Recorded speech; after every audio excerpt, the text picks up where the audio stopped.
Türkmenistan'da Tomuzun orta qaylar olup durýandygyna teretmeden bazarlarda satylýan gök we bakça önümleriniň bahalary ýokarlanýar. Mundan bir hepde odalara hem garpynyň 1 kilogramynyň bahasy 90 teňeden 1 manatdan satylýardy. Häzir onuň 1 kilogramynyň bahasy 1 manat 60 teňeden satylýar diýip Azatlyk radiosu bilen töhbetde şolan Aşgabatly merjen dowam edýär. Tomuzun orta qaylary Türkmenistanda gök we bakça önümleri doly ýetişip, olaryň bahalary ilat üçin iň bir elýeterli döwri bolýardy. Bu ýyl hem gawun garpylar ýaňy ýetişen döwürleri olaryň bahalary ýokarrak bolsa-da, önümleriň bolamagy bilen olaryň bahalary aşaklapdy. Emma bu aşaklama uzaga çekmedi. Bahalar ýene-de ýokarlanyp başlady diýip merjen aýdýar. Satyjylaryň aýtmaklaryna görä, önüm öndürjiler öz ýetişdiren hasylyny Gazawystan, Orta Ýerli daşary döwletleri äkidip satmaga başlapdyrlar. Şol daşary döwletleri alınıp gidilýän bakça önümleriniň esasy hem gawun garpy bolup, olar köp miktarda daşary döwletlere çykarylýarlygy sebäpli içerki bazarlarda önüm azalypdyr. Şol sebäpli hem gawun garpylaryň bahalary ýokarlanyp başlapdyr.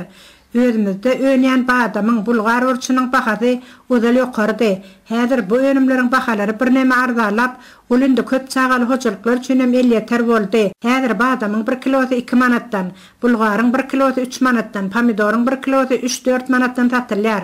Bu bahalar ozalklara garanda arzarrak bolsa-da, geçen ýyllar bilen deňeşdireninde bahalar ýokarlanýar.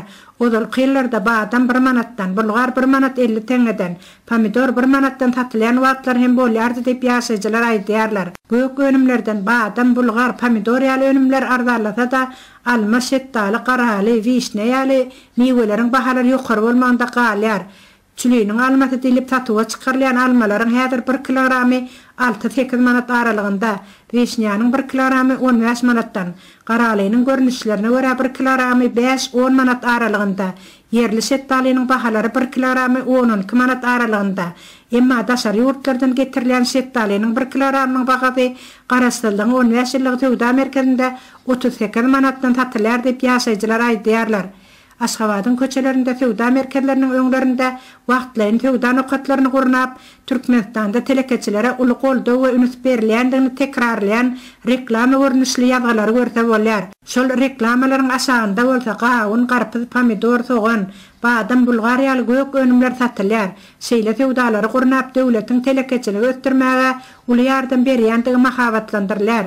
Emma iş ýüzünde telekeçileriň işleri ýatyk galdy. Daşary döwletlerden un we unaş önümlerini, kirýüwçi hemik seristeleri, mitke ýaglaryny, türlü alkogolsyz içkilere kelip telekeçilik işleri bilen meşgul bolýan orta telekeçilere geregiçe konvertasiýa edilmeýärligi sebäpli olar öz işlerini togtatmaly boldylar.